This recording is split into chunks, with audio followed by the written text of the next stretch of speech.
Hello everyone, today we'll learn about how to use free hit function in Fantasy Premier League. First off, we will click on the Fantasy tab at the bottom.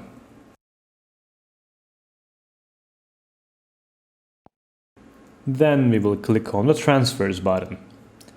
At this screen, make your transfers like you normally do. After completing the transfers, click on the Next button at the right below the screen. There will be an unselected free hit available at the right bottom.